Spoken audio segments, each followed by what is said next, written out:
남을 무시하는 사람들에 대한 뇌과학적 해석. 2. 행복한 브레인. 우리는 일상에서 때때로 무시당하는 느낌을 받거나 타인을 무시하는 행동을 목격합니다. 이러한 무시라는 현상은 단순한 사회적 상호작용을 넘어 우리 뇌의 복잡한 신경생물학적 메커니즘과 깊이 연결되어 있습니다. 최신 뇌과학 연구들은 무시하는 행동과 무시당하는 느낌의 배후에 숨겨진 신경학적 기반을 밝혀내고 있습니다. 일부. 무시당한다는 느낌 왜 생길까? 무시는 주관적 해석의 산물. 같은 상황 다른 해석.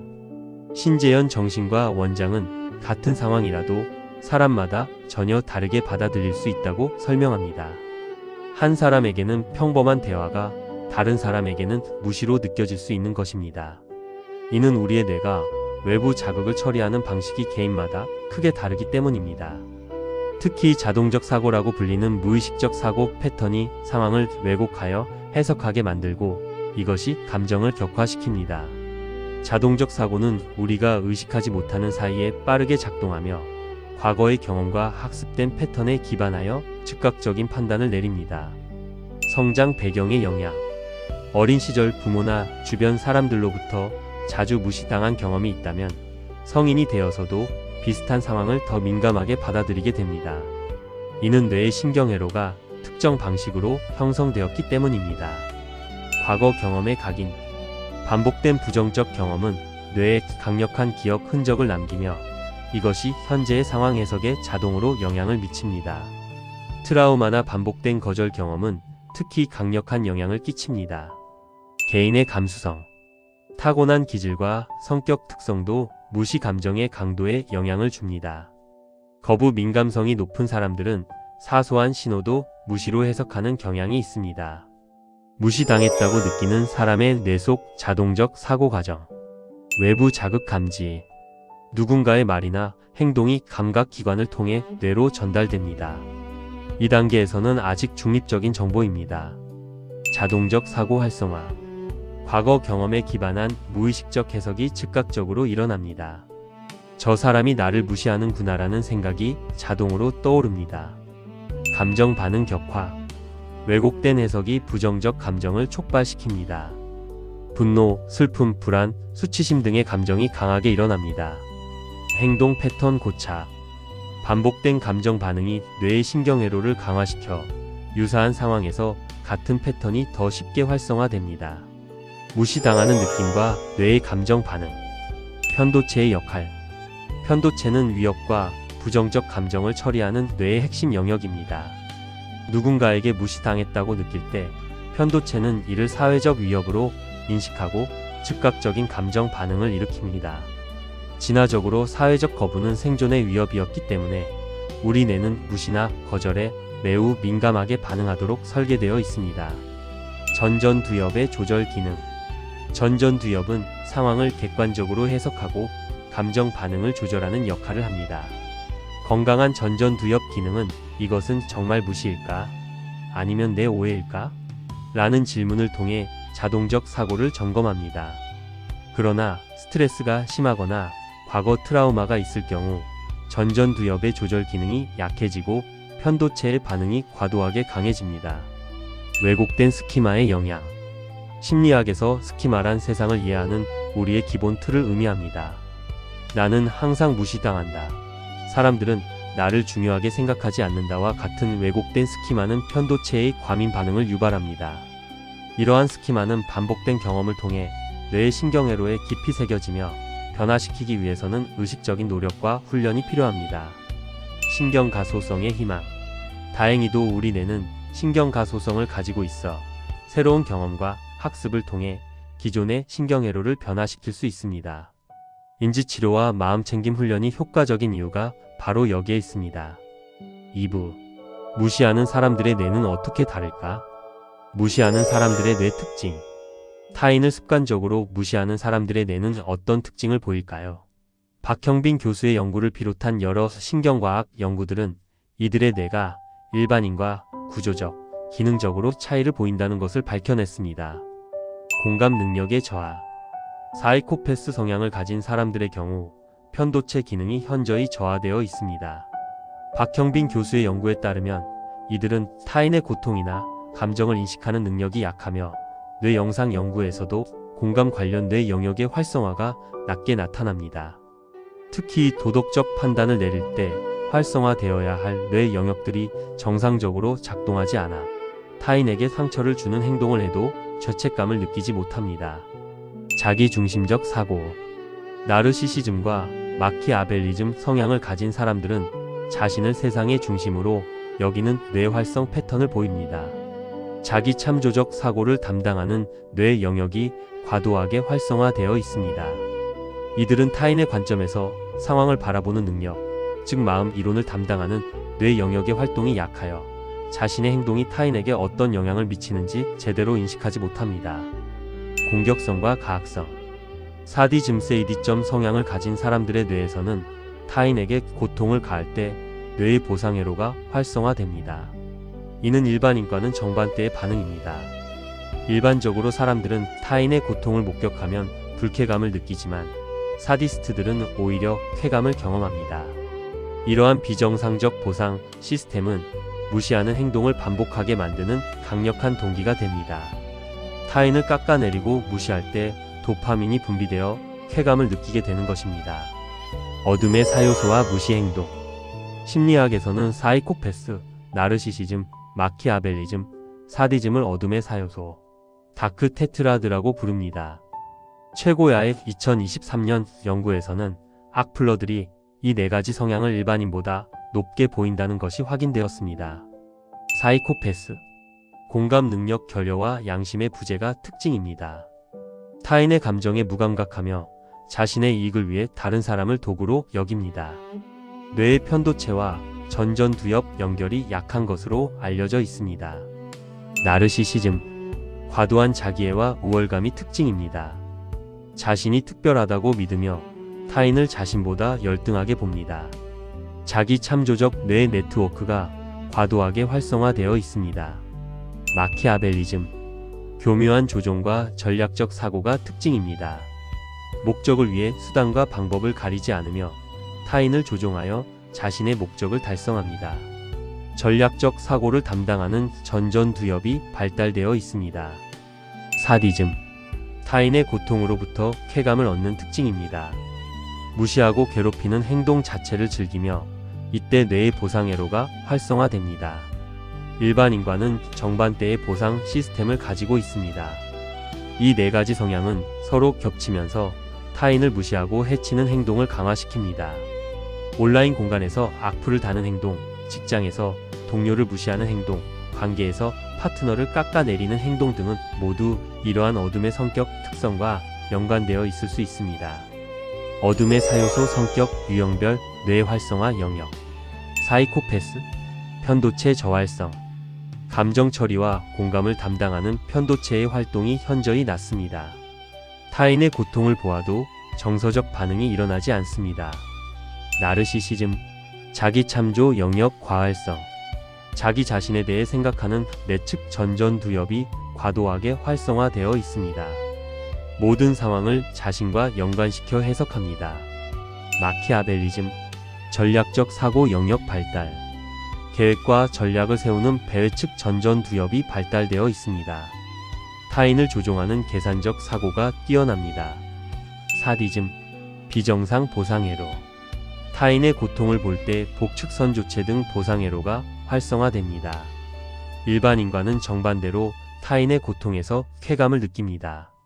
무시하는 행동과 뇌의 보상 시스템. 하버드 대학과 프린스턴 대학의 공동 연구는 흥미로운 사실을 밝혀냈습니다. 사람들은 자기 의견을 표출할 때 뇌의 보상 시스템이 활성화되며 이때 도파민 분비가 증가한다는 것입니다. 이는 자기 표현 자체가 뇌에게 보상으로 느껴진다는 의미입니다. 의견 표출의 쾌감. 자신의 생각을 말하거나 댓글을 달 때 뇌의 복측선 조체가 활성화되어 도파민이 분비됩니다. 이는 마치 맛있는 음식을 먹거나 칭찬을 받을 때와 유사한 쾌감을 제공합니다. 공격적 표현의 강화. 특히 공격적이거나 무시하는 내용의 댓글을 달았을 때 더 큰 반응을 얻게 되면 이것이 추가적인 보상으로 작용합니다. 내 말이 영향력이 있구나라는 인식이 도파민 분비를 더욱 증가시킵니다. 중독성 행동 패턴. 도파민 보상이 반복되면 뇌는 이 행동을 다시 하고 싶어 합니다. 이는 중독성 행동 패턴을 만들어내며 악플이나 무시하는 행동이 습관화되는 이유입니다. 사회적 통제력 행사. UNIST 정동일 교수의 연구에 따르면 타인을 무시하거나 깎아내리는 행동은 사회적 위계에서 자신의 위치를 확인하고 통제력을 행사하려는 전전두엽의 전략적 사고와 연결되어 있습니다. 디지털 시대의 그림자. 온라인 공간에서는 즉각적인 반응인 좋아요, 댓글을 통해 더 빠르고 강력한 도파민 보상을 받을 수 있습니다. 이는 온라인에서 무시하는 행동이나 악플이 더욱 빈번하게 발생하는 이유 중 하나입니다. 익명성은 이러한 행동의 억제 장벽을 더욱 낮춥니다. 3부. 무시하는 행동의 사회적 심리적 영향. 무시와 사회적 상호작용의 뇌과학. 최후 통첩 게임 실험. 행동 경제학에 유명한 최후 통첩 게임 실험은 무시와 공정성에 대한 뇌의 반응을 보여줍니다. 이 게임에서 제안자가 불공정한 분배를 제시하면 응답자는 경제적으로 손해를 보더라도 이를 거부합니다. 뇌 영상 연구 결과 불공정한 제안을 받았을 때 편도체와 전방 섬엽이 활성화되어 부정적 감정이 일어나며 동시에 전전두엽이 활성화되어 이 사람이 나를 무시하는구나라는 판단을 내립니다.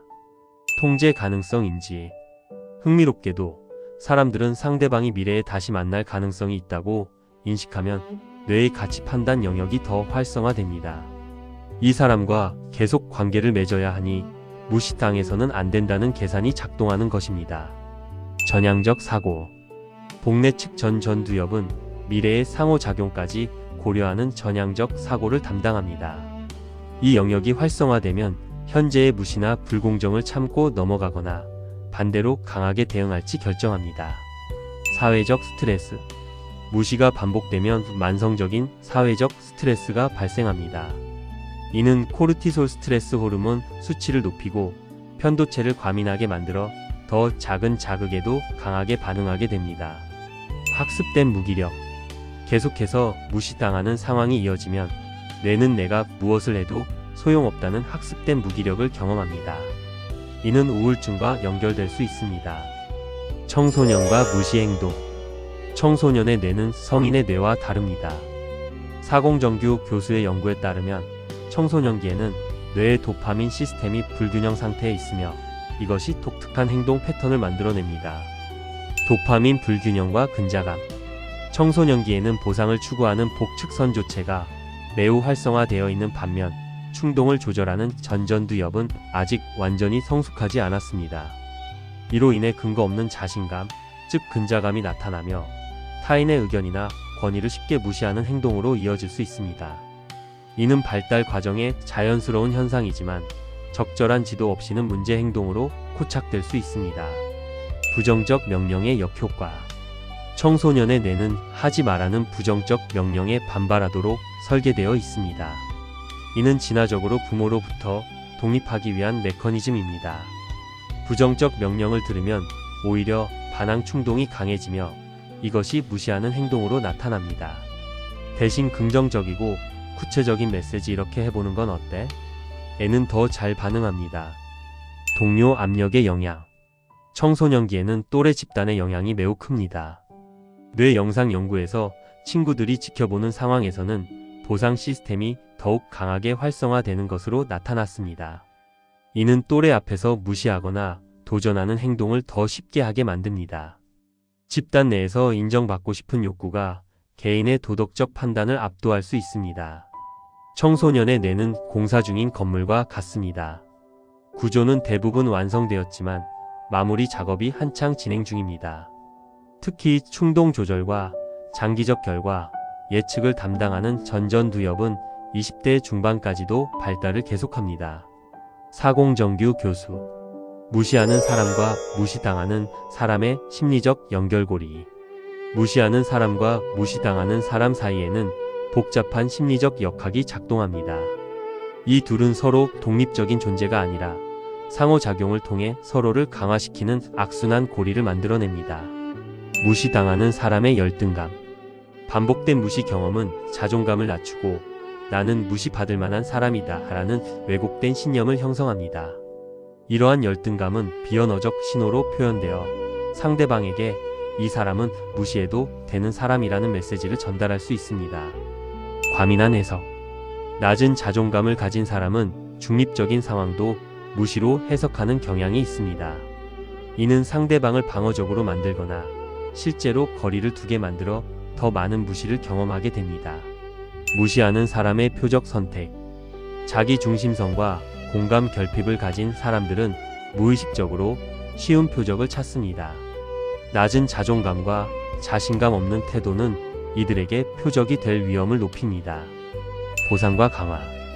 무시하는 행동이 성공하면, 즉 상대방이 반응하거나 위축되면 무시하는 사람의 뇌는 도파민 보상을 받습니다. 이는 행동을 강화시키고 무시당하는 사람은 더욱 위축되는 악순환이 반복됩니다. 관계 패턴 고착. 이러한 상호작용이 반복되면 양쪽 모두의 뇌의 특정 관계 패턴이 신경회로로 고착됩니다. 새로운 사람을 만나도 비슷한 패턴이 반복될 가능성이 높아집니다. 이 악순환을 끊기 위해서는 양쪽 모두의 의식적인 노력이 필요합니다. 무시당하는 사람은 자존감을 회복하고 건강한 경계를 설정하는 법을 배워야 하며, 무시하는 사람은 공감 능력을 발달시키고 자신의 행동이 타인에게 미치는 영향을 인식해야 합니다. 4부. 뇌과학이 알려주는 무시 극복법. 무시당하는 느낌 극복하기. 다행히도 뇌의 신경가 소성 덕분에 우리는 무시당하는 느낌을 극복하고 더 건강한 해석 패턴을 배울 수 있습니다. 인지치료와 뇌과학 연구는 효과적인 전략들을 제시합니다. 자동적 사고 인식하기. 첫 번째 단계는 자신의 자동적 사고를 알아차리는 것입니다. 누군가 나를 무시했다는 생각이 들 때 잠시 멈추고 이것은 사실인가? 아니면 내 해석인가? 라고 자문해 보세요. 이는 전전두엽을 활성화시켜 편도체의 자동 반응을 조절하는 효과가 있습니다. 마음챙김 훈련은 이러한 자각 능력을 향상시키는데 매우 효과적입니다. 인지 재구성 훈련. 인지치료의 핵심 기법인 인지 재구성은 왜곡된 사고를 더 현실적이고 균형 잡힌 사고로 바꾸는 훈련입니다. 저 사람이 나를 무시했어를 저 사람은 바쁜 상황이었을 수도 있고 나를 보지 못했을 수도 있어로 재해석하는 것입니다. 반복적인 연습을 통해 뇌의 새로운 신경회로가 형성되고 점차 자동적으로 균형 잡힌 해석을 하게 됩니다. 감정 거리 두기. 감정과 자신을 분리하는 연습도 중요합니다. 나는 무시당한 사람이다가 아니라 지금 나는 무시당했다는 느낌을 경험하고 있다라고 생각하는 것입니다. 이는 감정을 객관화하고 그것이 영구적이지 않다는 것을 인식하게 해줍니다. 명상과 호흡 훈련은 이러한 능력을 기르는 데 도움이 됩니다. 전문적 도움받기. 깊이 뿌리 박힌 스키마를 변화시키기 위해서는 전문가의 도움이 필요할 수 있습니다. 심리상담이나 인지행동 치료는 과거 경험으로 인해 형성된 왜곡된 신념 체계를 체계적으로 변화시키는 데 효과적입니다. 때로는 약물 치료가 필요할 수도 있습니다. 특히 우울증이나 불안장애가 동반된 경우 세로토닌이나 노르에피네프린을 조절하는 약물이 뇌의 화학적 불균형을 개선하여 치료를 돕습니다. 변화에는 시간이 필요합니다. 뇌의 신경회로를 바꾸는 것은 하루아침에 일어나지 않습니다. 연구에 따르면 새로운 습관이 자동화되기까지 평균 66일이 걸린다고 합니다. 인내심을 가지고 꾸준히 연습하는 것이 중요합니다. 무시하는 사람과 건강한 관계 맺기. GQ 코리아의 조사에 따르면 무시하는 사람들과의 관계에서 건강한 경계를 설정하는 것은 매우 중요합니다. 무조건 참거나 회피하는 것이 아니라 전략적으로 대응하는 방법을 배워야 합니다. 효과적인 대응 전략. 1. 만말로 대응하기. 사실에 기반한 침착하고 논리적인 대응은 상대방의 무시 행동에 대한 효과적인 카운터가 될 수 있습니다.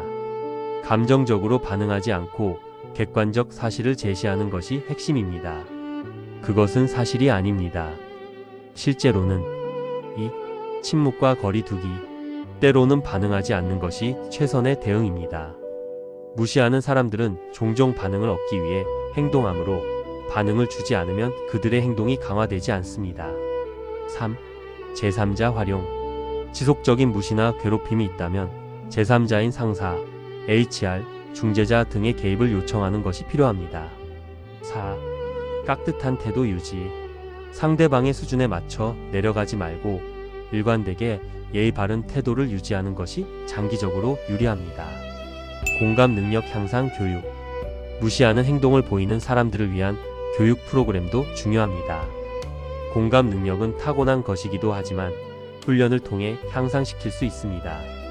타인의 감정을 인식하고 이해하는 연습, 관점 교환 훈련, 친사회적 행동 강화 등이 포함됩니다. 정서 조절 능력 개발. 분노나 우월감 같은 부정적 감정을 건강하게 조절하는 방법을 배우는 것도 필수적입니다. 감정을 인식하고 적절히 표현하며 건설적인 방식으로 해소하는 기술은 무시하는 행동을 줄이는 데 도움이 됩니다. 자기 성찰과 책임감. 자신의 행동이 타인에게 미치는 영향을 성찰하고 그에 대한 책임을 지는 것은 성숙한 인격의 기초입니다. 정기적인 자기 성찰 시간을 갖고 자신의 행동 패턴을 점검하는 습관이 필요합니다. 어린 사이코패스와 무시 행동 예방. 박형빈 교수의 연구는 희망적인 메시지를 전합니다. 어린 나이에 사이코패스 성향을 보이는 아동들도 적절한 교육과 개입을 통해 변화할 수 있다는 것입니다. 뇌의 가소성이 가장 높은 아동기와 청소년기가 개입의 황금기입니다. 초등 도덕 교육을 통한 공감 향상. 박형빈 교수의 연구에서는 체계적인 도덕 교육이 아동의 공감 능력을 유의미하게 향상시킬 수 있음을 보여주었습니다. 특히 타인의 관점에서 생각해보기, 감정이입하기, 도덕적 딜레마, 토론하기 등의 활동이 효과적입니다. 이러한 교육은 뇌의 공감 관련 영역인 전측 대상 피질, 측두 두정 접합부 등을 활성화시키고 반복적인 훈련을 통해 이 영역들의 연결을 강화시킵니다. 정서 학습과 공격성 조절 교육. 자신의 감정을 인식하고 이름 붙이고 감정 라벨링, 적절히 표현하는 방법을 배우는 정서 지능 교육은 충동적인 공격성을 줄이는 데 효과적입니다. 분노를 느낄 때 깊게 숨쉬기, 상황 재평가하기, 건설적으로 의사소통하기 등의 구체적 기술을 가르칩니다. 타인 인식과 존중 훈련. 다른 사람들도 자신과 똑같이 감정을 가진 존재라는 것을 인식하게 하는 훈련이 중요합니다. 역할극, 협동 프로젝트, 봉사활동 등을 통해 타인과의 긍정적 상호작용을 경험하게 하면 뇌의 친사회적 행동 회로가 강화됩니다. 조기 발견과 개입. 무시하거나 괴롭히는 행동을 조기에 발견하고 개입하는 것이 중요합니다.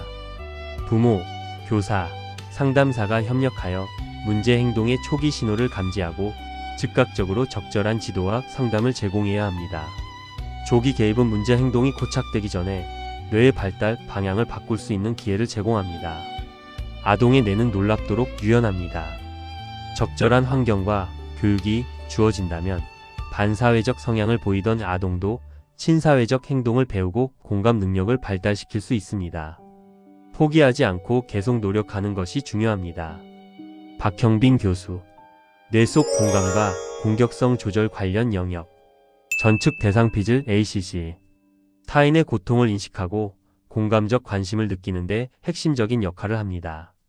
이 영역이 활성화되면 저 사람이 힘들겠구나라는 감정적 반응이 일어납니다. 공감 훈련을 통해 이 영역의 활동을 강화할 수 있습니다. 측두 두정 접합부 TPJ. 타인의 관점에서 생각하는 마음 이론 능력과 관련된 영역입니다. 저 사람은 지금 어떤 생각을 하고 있을까? 를 추론하는 인지적 공감을 담당합니다. 역할극이나 관점 교환 훈련이 이 영역을 발달시킵니다. 복내측 전전두역 VMPFC. 도덕적 판단과 사회적 행동 조절에 중요한 역할을 합니다. 이 행동이 도덕적으로 옳은가? 를 판단하고 충동적 욕구를 억제합니다. 도덕 교육과 윤리적 토론이 이 영역을 활성화시킵니다. 배회측 전전두역 DLPFC. 공격적 충동을 억제하고 자기 조절을 담당하는 영역입니다. 화가 나지만 참아야지라는 의식적 조절이 이루어지는 곳입니다. 인지 조절 훈련과 마음챙김 명상이 이 영역의 기능을 향상시킵니다. 편도체 조절. 과도한 편도체 활성은 공격성과 연결됩니다. 전전두엽의 하향 조절을 통해 편도체의 과민 반응을 억제할 수 있습니다. 이완 훈련, 호흡법, 인지 재구성이 도움이 됩니다. 전방 섬엽, 엔테리어 인슐라. 자신과 타인의 감정 상태를 인식하고 통합하는 역할을 합니다. 내적 신체 감각과 감정을 연결하여 공감의 신체적 느낌, 예를 들어 타인의 고통을 보고 마음이 아픈 것을 만듭니다. 정서 인식 훈련이 이 영역을 활성화합니다. 이러한 뇌 영역들은 서로 연결되어 하나의 네트워크를 형성하며 공감 능력과 공격성 조절은 이 네트워크의 균형 잡힌 작동에 달려 있습니다. 교육과 훈련을 통해 이 네트워크를 강화하고 최적화할 수 있습니다. 결론. 뇌과학이 밝힌 무시의 진실과 희망. 우리는 이제 무시라는 현상이 단순히 개인의 성격이나 의지의 문제가 아니라 뇌와 마음의 복잡한 상호작용에서 비롯된다는 것을 알게 되었습니다. 무시당하는 느낌은 과거 경험과 자동적 사고의 산물이며, 무시하는 행동은 공감 능력의 결핍, 왜곡된 보상 시스템, 그리고 조절되지 않은 공격성의 결과입니다. 이해의 힘. 뇌과학적 이해는 우리에게 판단보다는 통찰을, 비난보다는 해결책을 제공합니다. 무시하는 사람을 단순히 나쁜 사람으로 규정하는 것이 아니라 그들의 뇌가 어떻게 작동하는지 이해할 때 더 효과적인 대응과 교육이 가능해집니다. 변화의 가능성.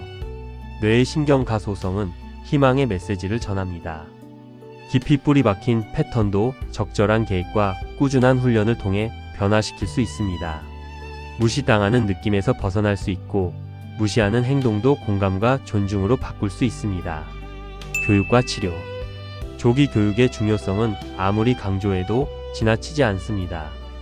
아동기와 청소년기의 공감 능력, 정서 조절, 도덕성을 기르는 체계적인 교육은 미래 세대의 뇌를 더 건강하게 만들 것입니다. 동시에 이미 문제를 겪고 있는 성인들을 위한 치료와 상담도 계속 발전하고 있습니다. 건강한 사회를 향하여. 개인의 변화를 넘어 우리 사회 전체가 무시와 괴롭힘이 아닌 공감과 존중을 기반으로 운영될 때 모두의 뇌가 더 건강하게 작동할 수 있습니다. 사회적 스트레스가 줄어들고 안정감이 높아지면 편도체의 과민성이 감소하고 전전두엽의 합리적 사고가 활성화됩니다. 이는 단지 도덕적 당위가 아니라 과학적 사실입니다. 서로를 존중하고 배려하는 환경은 모든 사람의 뇌를 최적의 상태로 작동하게 만듭니다. 우리 모두가 무시를 넘어 공감과 존중으로. 뇌과학은 우리에게 알려줍니다. 우리는 타인과의 연결을 위해 설계된 존재이며, 공감과 협력이 우리 뇌의 본래 속성이라는 것을. 무시와 공격성은 뇌의 오작동이지 본질이 아닙니다. 이제 우리는 선택할 수 있습니다. 자동적 사고의 포로가 되어 무시당하는 느낌에 갇힐 것인가, 아니면 의식적인 노력으로 더 균형 잡힌 해석을 할 것인가. 타인을 무시하고 깎아내려 잠깐의 우월감을 느낄 것인가, 아니면 공감과 존중을 통해 진정한 연결을 경험할 것인가. 우리 모두의 뇌는 더 나은 방향으로 변화할 수 있는 잠재력을 가지고 있습니다. 그 변화는 바로 지금 이 순간부터 시작됩니다. 남을 무시하는 사람들에 대한 뇌과학적 해석. 이 행복한 브레인. 이 글이 도움이 되셨다면 행복한 브레인이 더욱 행복해지게 좋아요, 구독, 그리고 알림 설정을 부탁드립니다. 끝까지 봐주셔서 감사합니다.